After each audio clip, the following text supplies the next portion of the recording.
This presentation will cover basic principles, methods, and immunotherapies related to T-cell receptor transgenic mice and adoptive transfer. Pictured here is an image of a transgenic mouse. The strain shown specifically here is called P-mel. Note that they are not drastically different looking from wild-type mice. For example, they are not glowing green, and this is because the genetic modification to this mouse deals with its immune system. Specifically, T-cell receptor transgenic mice are a tool for immunological research. These mice have their T-cell receptors modified so that all of their T-cells are specific for a given antigen of choice. These mice are commonly used to study antigen-specific T-cell responses. This is important in particular for studying the generation of primary adaptive T-cell responses, since there's a very low frequency of naive antigen-specific T-cells in any given wild-type mouse. TCR transgenic mice can be engineered to express either CD4 or CD8 transgenic T-cells, and two key examples of TCR transgenic mice are OT1 mice, which have all of their CD8 T-cells specific for the synfecal epitope from the ovalbumin protein, and P-mel mice, which have all of their CD8 T-cells specific for the GP100 epitope of the P-mel17 protein. To illustrate the antigen specificity of TCR transgenic mice, T-cells from either of these two strains can be stained for fluorescently labeled tetramers that bind TCRs with a certain specificity. For example, in this flow cytometry plot, which is a technique that is also covered in one of these videos, blood from a P-mel mouse was taken and stained for CD8 and GP100 tetramer. You can see on the bottom axis is CD8, and on the left axis is GP100 tetramer. On the left plot, you can see that 95% of all CD8 T cells are specific for GP100. When the same blood from the P-mel mouse is stained for synfecal tetramer, it has very few T cells that are specific for synfecal. These results would be reversed for an OT1 mouse. In order to develop a transgenic mouse, first a desired epitope is identified and T cells with this specificity are isolated. A key parameter of this is the lineage of T cell, which will be dependent on the class of epitope or which MHC type the selected epitope binds to. Next, DNA encoding the T cell receptor in the epitope-specific T cell clone is identified, and cDNA is created with this sequence. This cDNA is then injected into a fertilized mouse embryo and is implanted into a pseudo-pregnant female. The resulting transgenic mice are then bred with RAG knockout mice, which lack RAG, an enzyme responsible for the generation of new random T-cell receptor specificities, in order to get rid of the generation of new or endogenous TCR sequences. Generally, T cells from these mice are used to analyze antigen-specific T cell responses.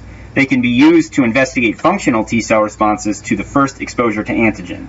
T cells from transgenic mice can also be used to study the effects of therapies aimed at augmenting effector functions of antigen-specific T cell responses. An example would be to study the effects of immunomodulators aimed at enhancing adoptive transfer therapies or vaccines. Some example studies illustrating this point are in vitro studies investigating activation, proliferation, and phenotypic polarization of naive T cells, which will occur in response to exposure to an APC presenting their cognate antigen. An example of a study to this end would be to test a therapy which aims to guide how DCs drive T cell responses.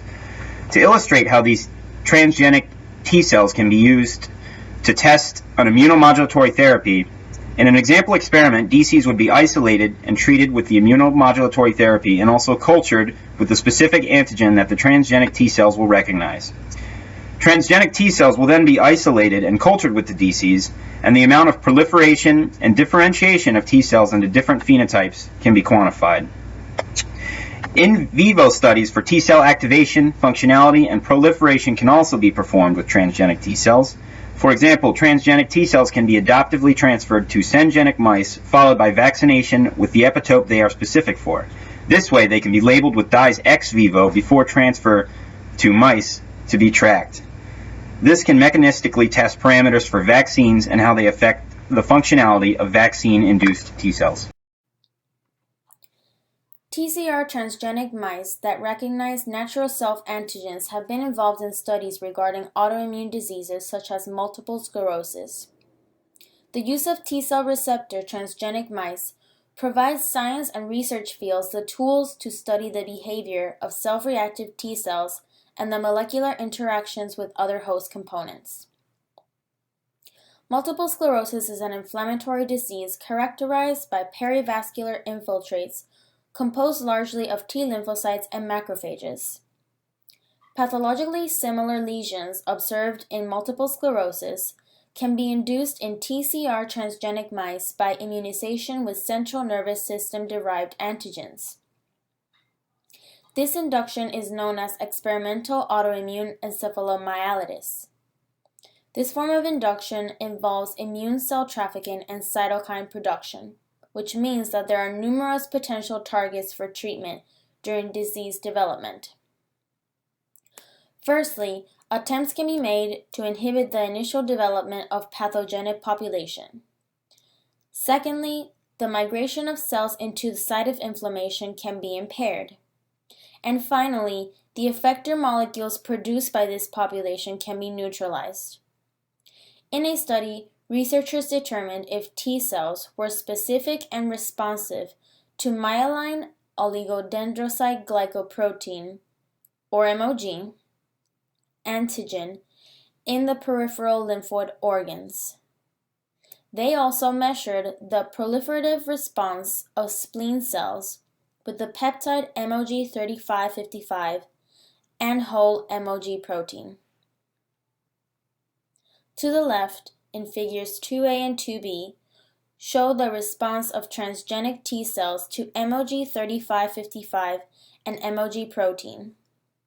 Splenocytes from unimmunized mice were cultured with concentrations of MOG protein and recombinant protein. These figures show that levels of connecting peptide motif, or CPM, are increasing within concentrations of antigens, and demonstrate a strong proliferative response to the MOG peptide and protein.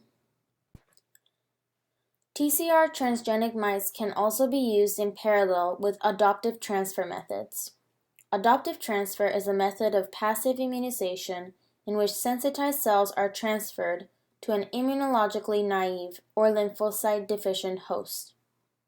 This method is typically used in research studies to define a role of a particular population of cells. Clinically, adoptive transfer of tumor-reactive lymphocytes is used in experimental cancer therapy. A particular interest of adoptive transfer is its use through adoptive cell therapy, or ACT, as an immunotherapy role.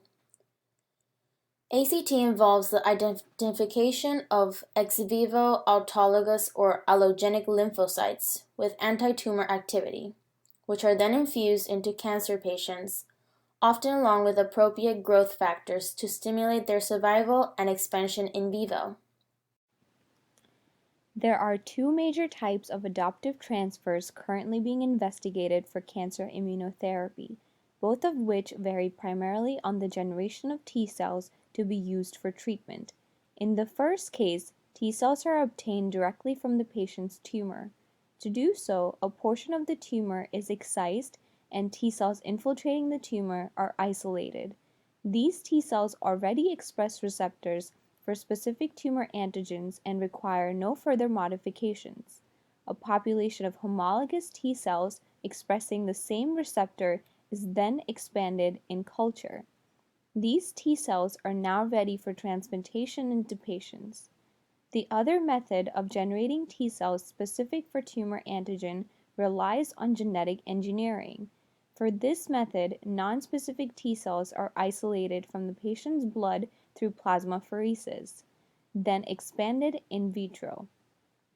These cells then undergo several transduction steps mediated by viral vectors carrying various genes encoding T cell receptors that can potentially target a single tumor antigen.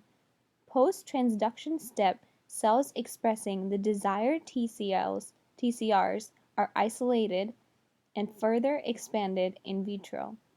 These T cells can now be transplanted in patients. In both of these cases, there are several major parameters to consider. The first one is during the process of generating T cells for adoptive transfer. For adoptive transfer, T cells are either isolated directly from the tumor or engineered in vitro by viral transduction of specific T cell receptors. A major engineering aspect to consider here is the transduction of T cells through a viral vector. We must ensure that the gene is properly inserted, has no negative consequences on the expression of flanking genes, and the resulting cells remain viable. After isolating the desired T cells, they must undergo rigorous testing for positive and negative selection. T cells must of course be specific for tumor antigen, but they must also be negative for self-antigen recognition.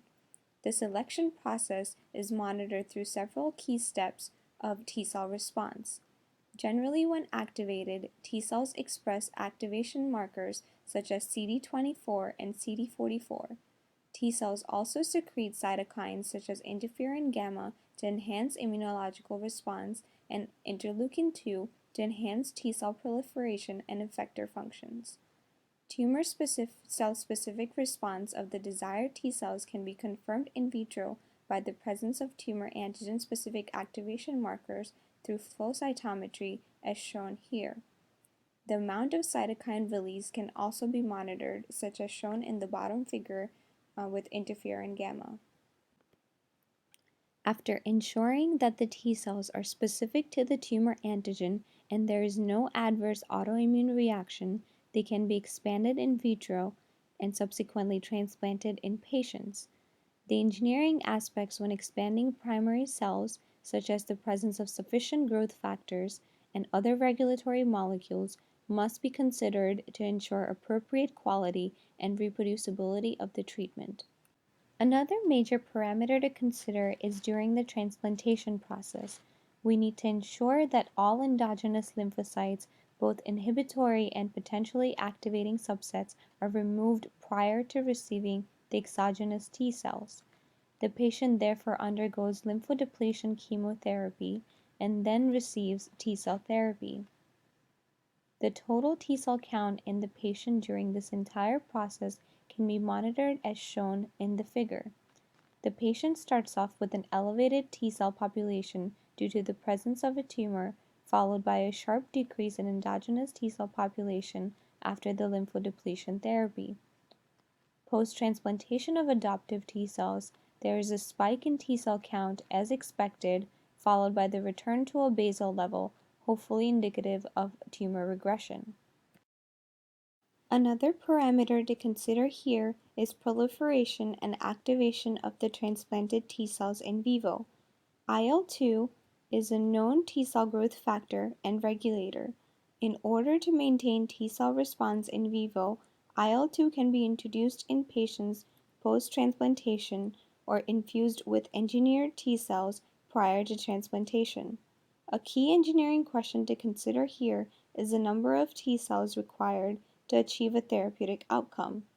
This can be determined based on the number of receptors expressed on T cells and in vivo receptor occupancy. Kinetic mass action reaction can be written for the number of bound surface receptors, C, and their ligands or antigens, L, as shown here. RT is the total number of surface receptors, and KD represents the dissociation equilibrium constant. General constants can be obtained through in vitro interactions and enzyme kinetic experiments. This is a study demonstrating the combination of adoptive transfer methods in TCR transgenic mice in order to enhance T-cell-mediated tumor protection. T-cell from pre-melosome or PMEL mice were adoptively transferred to melanoma tumor-bearing mice. Anti-tumor protection occurs after mice adoptively transferred with PMEL T cells are vaccinated with a GP100, known as a melanoma antigen, vaccine in combination with interleukin IL-2 treatment. The graphs demonstrate tumor size analysis for a period of more than 35 days, showing a significant decrease in tumor size post-adoptive transfer treatment. In summary, we have discussed basic principles of TCR, transgenic mice, and adoptive transfer. We have also discussed how they can be used as immunological techniques to study various diseases and used for immunotherapies.